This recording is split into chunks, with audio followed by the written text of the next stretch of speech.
All right, guys, we've got ourselves an accolade. We've got ourselves a weekly NFL accolade, and we got to spend at least a minute congratulating the people involved and talking about where this could go because this is a fun one.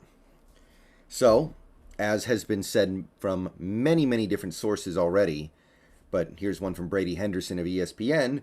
Seahawks rookie cornerback Tariq Woolen has been named the NFC Defensive Player of the Week.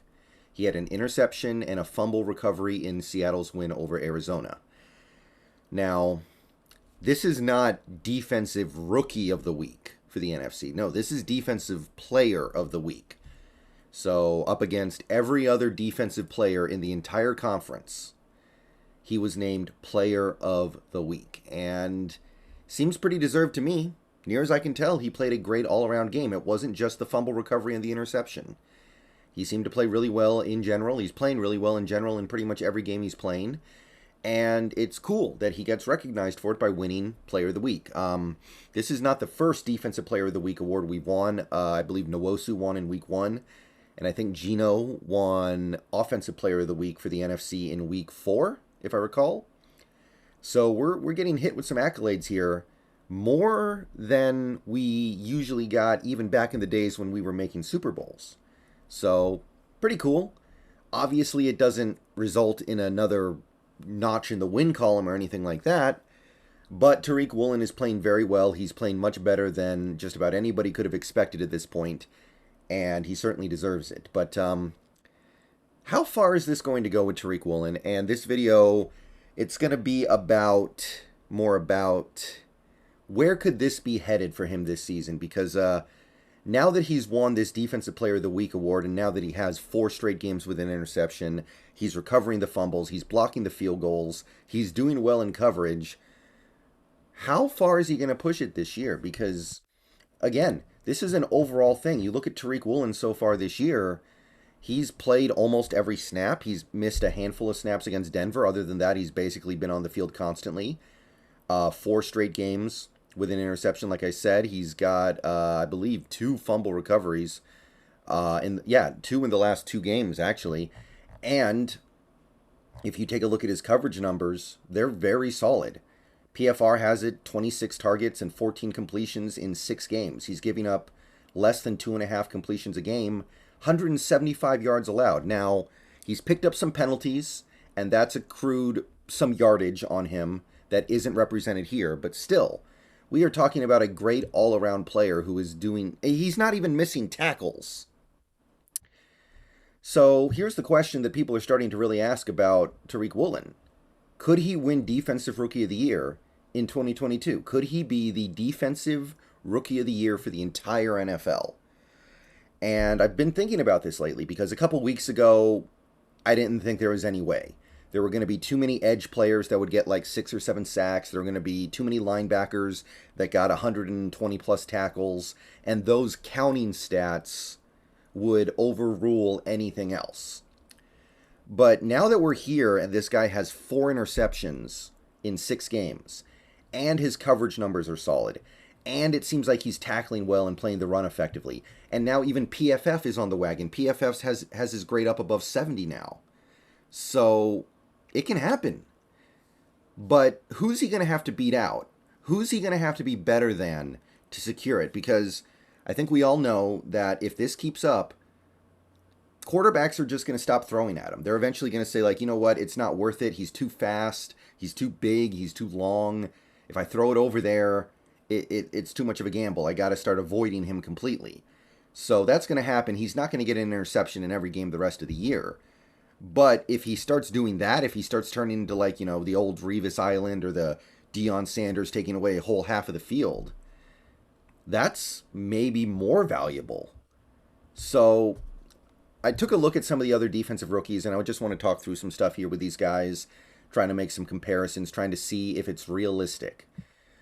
Number 1 overall pick, Travon Walker. He's going to be a problem for offensive lines for a while to come. He's playing well so far this year. He's playing the vast majority of snaps over in Jacksonville. It's a Jacksonville defense that has actually been overall pretty good so far this year. powered largely by the additions of guys like Walker and the other guy who I'm going to mention later. The stats are nothing over the top. He's got 1 sack, he's got an interception, he's got 22 tackles. He's not covering all that much. That's not really his game. He is a pass rusher. He's got 9 pressures on the year. PFF thinks he's playing okay. More of a run defender so far than a pass rusher, which is not necessarily what you want out of the number 1 overall pick. He's doing good, but as of right now, I see a player who is grinding. I see a player who is adding value to his team, but I don't see the big splash. I don't see the massive positive impact that you would want from your defensive rookie of the year. So no, I think that so far Tariq Woolen is adding more value and playing better than even the number 1 overall pick in the most recent draft. And if it comes down to him and Woolen for rookie of the year, then I think Woolen has an edge. Aiden Hutchinson was the number 2 pick. He went to the Lions. Similar boat. The only difference is he had a monster game against Washington in week 2, 3 sacks. And that has kind of basically been his big claim to fame through the first 5 games of the year for Detroit. The 3 sacks are the only 3 sacks he's gotten this year. 14 tackles, pretty good. He's got 9 QB pressures just like Walker. And PFF thinks he's playing pretty well. Nothing spectacular. Again, not making a huge impact in pass rush yet overall, but good against the run, which, hey, certainly valuable. But I'm not seeing anything here from either of those 2 guys, either of these top 2 edges, who are that can stack up against 4 interceptions, a blocked field goal, 2 fumble recoveries, really good coverage metrics overall. I'm just not seeing it. Sauce Gardner, now, here's a guy who is really getting attention with his play so far. He's played almost every snap for the Jets, and he's been good. He's got an interception. He's making a lot of plays on the ball. He's breaking up a lot of passes. He's making tackles in the run game. His coverage metrics are clean. Actually, his coverage metrics are very similar to Tariq Woolen's. The only difference is he's given up a touchdown and he only has 1 interception. But in terms of what he's actually allowing other teams to complete on him, very similar to Woolen. So I believe that because of the interceptions, because of the turnovers, because of also, I mean, you can't completely dismiss the blocked field goal, Woolen should probably be considered ahead of Sauce Gardner. And look, Sauce Gardner's slightly better on PFF, so take that for what it is. But I feel like the turnovers that Sauce is bringing to the table right now, that Woolen is bringing to the table over Sauce right now, is probably going to be the tiebreaker here if things keep going the way they are for both of these guys. I'm a big fan of Kaiir Elam from Florida. He went to Buffalo. He's made 2 interceptions in the last couple weeks. He's had a couple of really nice games, playing a lot of snaps for Buffalo, playing a lot. 29 tackles on the year, 3 passes defensed, including, like I said, the 2 interceptions. He had the beautiful interception on Mahomes in the end zone, but overall his coverage metrics are kind of meh. He's allowed much more than Sauce or Woolen. He's allowed a couple touchdowns, 242 yards.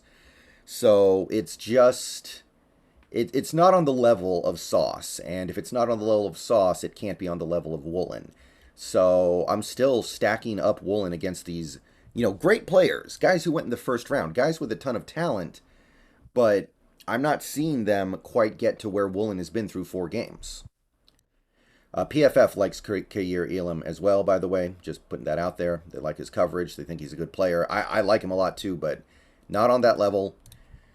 Devin Lloyd, this might be the guy. This might be the guy to keep an eye out for.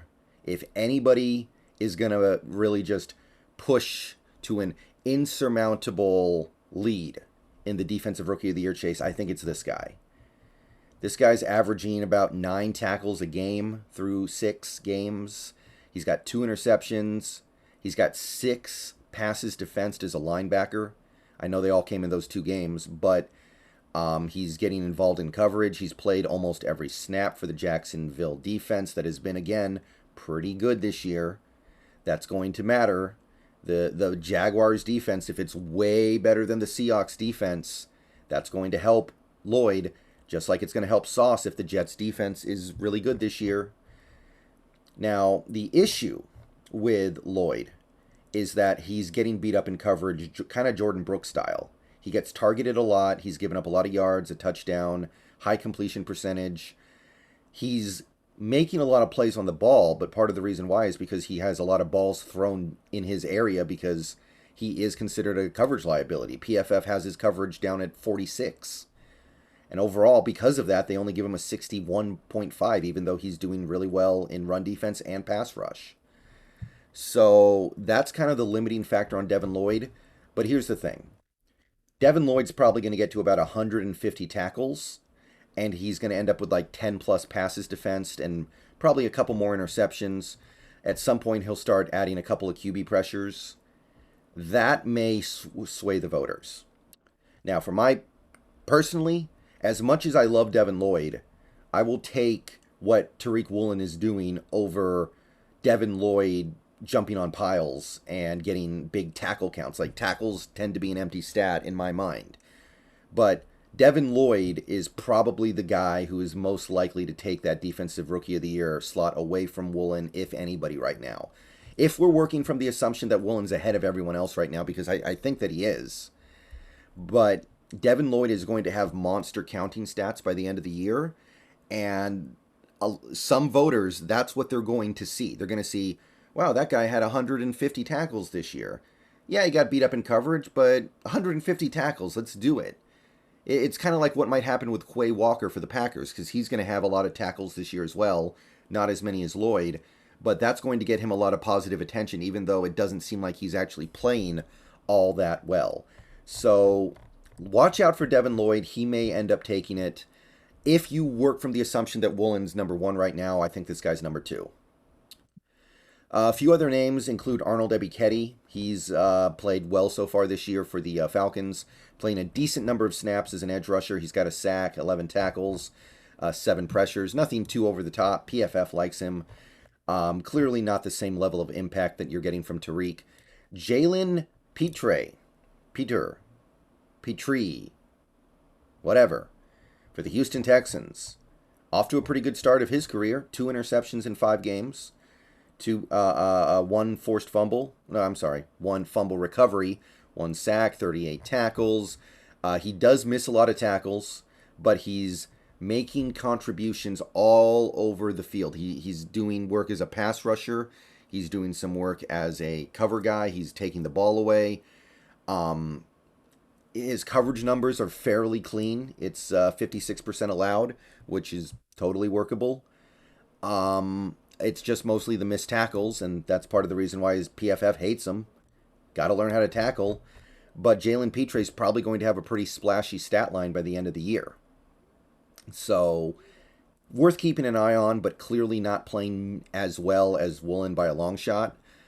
The last guy that I think is worth talking about for any extended period of time is Jack Jones, rookie corner from the 4th round for the Patriots. He's been turning some heads lately. He's got 2 interceptions now, including a pick 6 against Green Bay. A rare interception thrown by Aaron Rodgers at home. He's got insanely good coverage metrics. PFF loves this guy. But he hasn't played that much. He's only played about 200 snaps so far this year. He's played less than a lot of these other guys that we're talking about, although his playing time is going to go up from here on out for pretty obvious reasons. And this is a guy who could quickly fade if the interceptions stop. Like, the big thing that got his name on the map was picking off Aaron Rodgers in Lambeau. That's something that could fade. But his coverage numbers are clean. Less than 50% completion as a cornerback, 162 yards, no touchdowns. That's very comparable to Woolen and Sauce. Now, he hasn't played quite as much as those two guys, but he's doing his thing, and he deserves some consideration in this discussion. There's some other names out there that are kind of interesting, but to me, those are the top guys right now. There are going to be other guys who make late season pushes, like Thibodeau. If Thibodeau can overcome that injury and start making a bigger impact in games the way he did against the Ravens, that's going to be a thing. But as of right now, you look at it and you go, he hasn't really done anything yet. A guy like George Karlaftis could end up getting involved, but for now, I think those are the main guys. Right now, I think Woolen is the clubhouse leader. And again, it's just going to come down to what are the voters going to value at the end of this year? Because, like I said, eventually quarterbacks are going to stop throwing at Woolen. But when they stop throwing at Woolen, what then? Is he going to become just this lockdown corner who completely takes away his receiver in pretty much every game? Because that's crazy good value, but are the voters going to recognize that? Are they going to look at that and go, wow, this guy is already a dominant cornerback in year one. He has to be the guy. Or are they going to find a big market, big name edge in sacks like Aiden Hutchinson, like Travon Walker? Are they going to look at Sauce Gardner because he was the 4th overall pick? Are they going to look at Devin Lloyd and say 150 tackles? He played almost every snap for the Jacksonville defense that's good. It's possible. And those are all great players, too. I'm a big Devin Lloyd fan. I loved him in the draft. But if Woolen continues to play really good coverage, play well against the run, tackle well, and shut down his side of the field or get involved in all these turnovers, he's literally involved in 1 turnover a game through 6 weeks. Even if that number gets cut in half or gets cut in fourths, and he's only getting involved in a turnover every few weeks, that's still great, especially if he's locking down. So he would certainly be my pick if he keeps this up. What he's doing is just more valuable than Devin Lloyd collecting tackles, collecting counting stats. But will the voters recognize it? I think he's going to have to keep taking the ball away for it to happen, or else you're going to see somebody like Devin Lloyd sneak in. That's what I think. Let me know what you guys think down below. I will see you guys later today. Go Hawks. And hey, even if he doesn't win, we have a special player, don't we? And that's really what matters. But let's hope he can win. He deserves it. If he deserves to win Defensive Rookie of the Year, then he should. All right. Catch y'all later.